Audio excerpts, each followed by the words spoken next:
Hey, it's Jake the teacher. Hey, Jake the teacher. How are you today? Good. Hi to all my teacher friends out there that can finally listen during the day. So I live up in Rockland County, and I don't know. I know you guys were talking about what was happening with Jamaal Bowman next door in the 16th district here in New York. What do you mean? What's happening? Well, the race is shaping up. The congressional race is shaping up. Kind of weird now. Here in the 17th in Rockland County and parts of Westchester, we have Republican Mike Lawler because Sean Patrick Maloney lost. But the campaign is in full swing to try to take him out because he only won by less than 1%, and he's very unpopular with Trumpers because he made overtures that that Trump should leave office and should not run again. This is Mondaire Jones's old district, right? Right, and Mondaire has announced that he's running again, and he's very active now, on the ground, doing events and stuff. But there's an article that just came out, I think, in New York Magazine.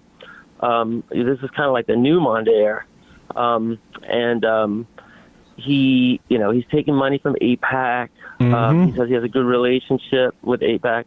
The thing is, the Hasidic bloc up here is really, really concentrated. I think it's the biggest, most concentrated area of ultra-Orthodox, in any congressional district. Right.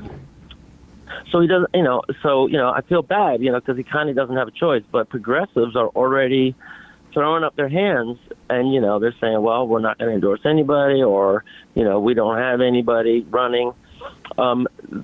So the primary is also becoming interesting because it looks like he's going to be up against Liz Whitmer Garrity, who is Gretchen Whitmer's sister, and she lives in the district, but she's never been anything higher than like a school board trustee. And so and she put her, she ran, when she ran that race, she ran as Liz Garrity, but now she's running as Liz Whitmer Garrity, and everyone's saying, oh, you put Whitmer in there, obviously, you're trying to pawn off on your sister. So there's like local articles about that. But but she appears like she's going to take the Sean Patrick Maloney lane. And I'm not sure what Mondaire is going to do for PAC money because, that was one great thing about his candidacy before is that he swore it off. But if he's taking AIPAC money, I mean, that's a PAC, right? Yeah. So, yeah. Pretty bad one. Yeah. So it seems like it just took a turn. And, he was Mondaire. The article in New York was saying that, he was seeking the WFP endorsement when he ran down in the 10th district against Yuling and Dan Goldman, which was a bad idea. A really bad idea. Yeah. Well, it turned out to be a bad idea. But when he got in earlier, and everybody was in that race. Like De Blasio was in that race. The former. I think he should have stayed in his district. I mean, it was a doomed effort from the start. But I mean, I don't like Mondaire Jones. Like I don't know. Like I think the broader point is that fine, you have a solid Hasidic bloc in your district, and you need to be a certain way to get elected. You're not part of the Progressive Caucus. Like this bullshit. Okay, glad you're not taking money in politics. Like this is not enough. Like there has to be more. I think militancy, especially on this sort of issue, and taking AIPAC or DMFI money, that should be a red line. And instead, we have Hakeem Jeffries talking about how he takes Bibi's word for whatever the fuck. Yeah, right. I'm not sure that Mondaire is taking AIPAC money, but he does have a quote saying he has a great relationship with AIPAC, and so I'm just assuming, and and it's also one thing to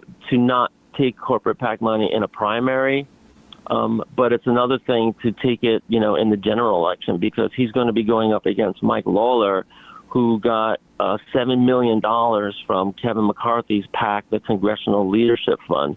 And a lot of that is like big oil money and pharma and Wall Street. And so that looks like it's only going to increase. So whoever the Democrat ends up being, it's just going to be, a money orgy. Totally, but in between those two choices, Mondaire Jones is the better one. Right. So it's just, I mean, curious though, Jake, you started talking about Jamaal Bowman. What does he have to do with this? Well, the article mentions that, Jamaal is more to the left and that they stopped doing appearances together. And it came out in the article that Mondaire was polling to try to figure out whether he should go up against Jamaal because he was considering that last time, too. He's also declining to endorse him. I mean, you're saying Jamaal Bowman is too far to his left? Yeah, well, he's definitely more to the left of Mondaire. But if Bowman's too far to your left, you're too far to the right for me to even give a shit. Yeah, that's an insane statement. But he's pivoting clearly. And Mondaire, right? Well, Mondaire, there is a bunch of progressives up here in Rockland County, and they were knocking doors from Mondaire. He was very accessible, and as a teacher, I remember going up and asking him. Do you support the NAACP moratorium on new charter schools? And he looked into it, he thought about it, and he came back with yes. And that's pretty good. That's like saying, okay, I'm not going to take charter money, and I'm not going to do that whole thing.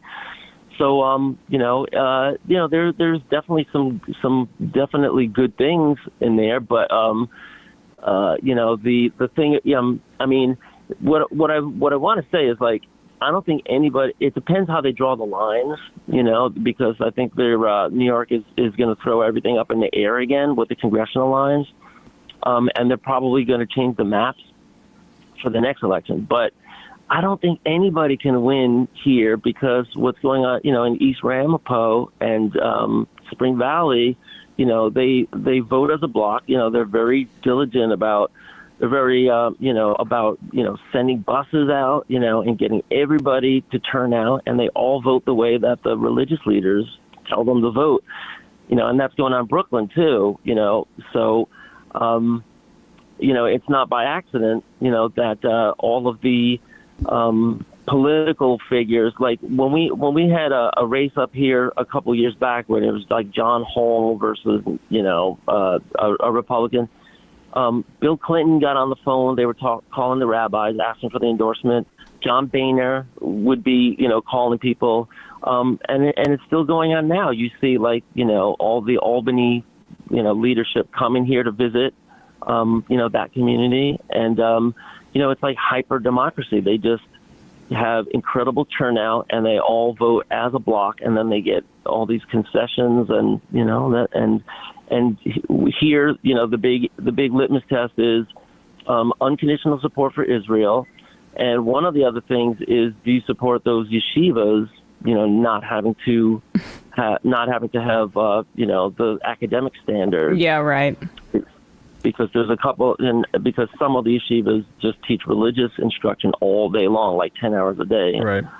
So, I just wanted to bring that up, but But Jamaal is very different because he was in education, so he fights on a lot of different fronts, and he really gets into policy. Jamaal has got a bill out there right now called the More Teaching, Less Testing Act. Yeah, and it would reduce annual standardized tests to once every 3 years, and so teachers are really, all the teachers I know are really hoping that gets a vote, if the Democrats can take control again and that we have that. Well, appreciate the call, Jake. Yeah, I agreed. I think Jamaal Bowman's very good.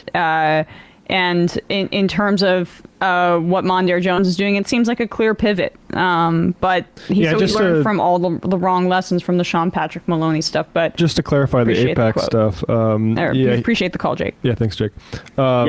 As for Jones, he said, I got a great relationship with AIPAC. and his team would not say whether he would endorse the APAC back challenger to Bowman or Bowman. Only that Bowman doesn't need his endorsement, and like that is either whether he's taking APAC money or is just like cowardly. Like that's just again not somebody we should be looking forward to any kind of progress. He's just a standard Democrat now, and like hopefully he'll do like some good votes like other standard Democrats can, but like, I mean, this is the enemy.